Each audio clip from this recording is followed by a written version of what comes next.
नमस्कार, मेरा नाम डॉक्टर निशांत विभास है। मैं कंसल्टेंट न्यूरोसाइकियाट्रिस्ट हूँ। अपने पिछले वीडियो में हमने डिप्रेशन के शारीरिक लक्षणों के बारे में यानी फिजिकल सिम्टम्स के बारे में बात की थी।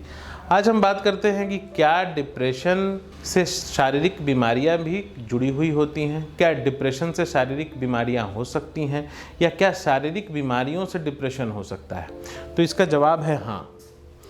सबसे पहले हमारा देश आज डायबिटीज़ कैपिटल बन गया है, तो हमें ये जानने की ज़रूरत है कि डायबिटीज़ और डिप्रेशन का आपस में बहुत गहरा संबंध है। डायबिटीज़ के पेशेंट्स में डिप्रेशन होने की संभावना 3 गुनी होती है और डिप्रेशन के पेशेंट्स में डायबिटीज़ होने की संभावना भी 3 गुनी होती है। ऐसा क्यों होता है? तो जो डायबिटीज़ के पेशेंट्स होते हैं, न सिर्फ डायबिटीज़ के चलते जो सोच में बदलाव आता है, जो स्ट्रेस फैक्टर होता है वो डिप्रेशन के लिए जिम्मेदार होता है, बल्कि शरीर में ऐसे केमिकल्स या ऐसे इन्फ्लामेटरी मार्कर्स का सिक्रीशन होता है जो डिप्रेशन होने की संभावना को बढ़ा देते हैं। तो हमें ये जानना होगा डायबिटीज़ के पेशेंट्स में जो स्ट्रेस हार्मोन्स होते हैं उनका सिक्रीशन ज़्यादा होता है। ये स्ट्रेस हार्मोन्स डिप्रेशन होने की संभावना को बढ़ा देते हैं। अगर अनकंट्रोल्ड डायबिटीज़ है तो शरीर में जो ब्लड सप्लाई होती है, जो ऑक्सीजन की सप्लाई को विभिन्न ऑर्गन्स तक पहुंचना होता है, उसमें भी कमी होती है। इसके चलते जो टॉक्सिक प्रोडक्ट्स हमारे शरीर में बनते हैं वो डिप्रेशन होने की संभावना को बढ़ा देते हैं।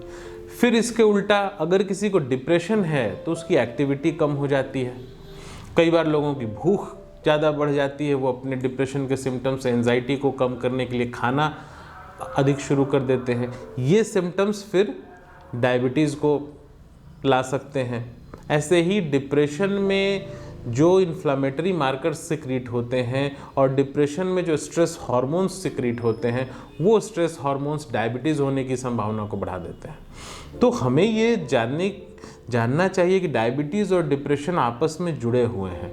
अगर डायबिटीज़ के पेशेंट्स अपनी एक्टिविटीज़ को बढ़ा नहीं पा रहे हैं, फिज़िकल एक्टिविटीज़ को बढ़ा नहीं पा रहे हैं, अपने खाने पर कंट्रोल नहीं रख पा रहे हैं, अपनी दवाएं समय से नहीं ले रहे हैं, तो कहीं ना कहीं डिप्रेशन का सिम्टम हो सकता है, ये होपलेसनेस का सिम्टम हो सकता है, ये शरीर में लो एनर्जी होने का सिम्टम्स हो सकता है। तो डायबिटीज़ के सही ट्रीटमेंट के लिए डिप्रेशन का सही ट्रीटमेंट भी बहुत ज़रूरी है। ऐसे ही डिप्रेशन का सही ट्रीटमेंट और सही समय पर ट्रीटमेंट लोगों को डायबिटीज़ होने से बचाता है। तो अगर हम इन बातों का ध्यान रखें तो इन दोनों डिसऑर्डर्स के आपस के संबंध को समझ के हम दोनों से सही तरीके से बच सकते हैं। Thank you.